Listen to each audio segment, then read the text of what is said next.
ছিলেন আওয়ামী লীগের নেতা ছিলেন, শুধু নেতা না সংস্কৃতি মন্ত্রী ছিলেন, ফুল মিনিস্টার ছিলেন। তার একমাত্র ছেলের পুত্রবধূ যিনি, তিনি আন্দোলনে যোগ দিয়েছেন। আওয়ামী লীগের শ্রমিক লীগের একজন নেতার বাবাকে বলে আসে, বাবা তুমি থাকো, আমি আন্দোলনে গেলাম।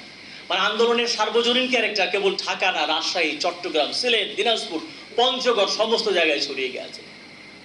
আর 52 ভাষা আন্দোলনে 12 জন মারা গিয়েছিলেন। এবং 52 ভাষা আন্দোলন যখন আমরা একাডেমিক্যালি পড়ি, আমরা বলি যে কেবল সাংস্কৃতিক আন্দোলন না, এটি যে রাজনৈতিক আন্দোলন। কেবল ভাষার জন্য একজন রিকশাওয়ালা নিহত হয়েছে, কেন নিহত হবে? ওকে তো ভাষা দিয়ে চাকরি করতে হতো না। তার মানে মানুষের যে পুঞ্জীভূত ক্ষোভ ছিল 47 থেকে 52 পর্যন্ত, পাকিস্তান ঘিরে যে স্বপ্ন ছিল, সেই স্বপ্ন মাত্র 5 বছরের মধ্যে ধূলিসাৎ হয়ে গেছে। সব স্তরের মানুষ কিন্তু এখানে পুঞ্জীভূত ক্ষোভের বহিঃপ্রকাশ দেখিয়েছে।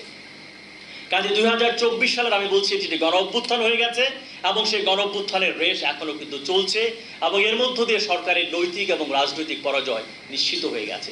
শ্রীলঙ্কার যে অভ্যুত্থান দেখলাম, সরকার পরিবর্তন হয়েছে, মাত্র 7 জন মানুষ সেখানে মারা গেছে। পাকিস্তান ইমরান খানের সঙ্গে যে শাহবাজের দ্বন্দ্ব হলো, 12 জন মানুষ মারা গেছে। বেলারুশের যে বিখ্যাত আন্দোলন, মাত্র 1 ডজন মানুষ মারা গেছে।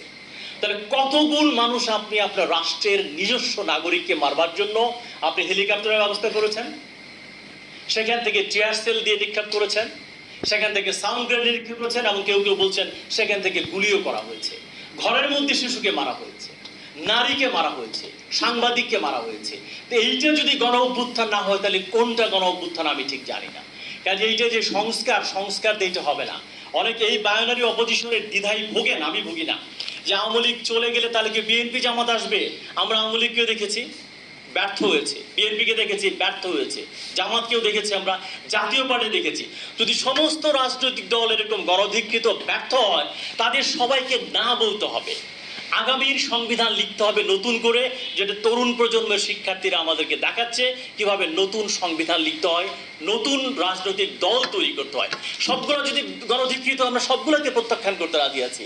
এটা কোনো বায়োনারি অপোজিশন না যে ইদার অর আওয়ামী লীগ চলে গেলে আসবে কি শূন্যতা, বিএনপি আসবে, নো, তাদের আমার দেখা শেষ হয়ে গেছে।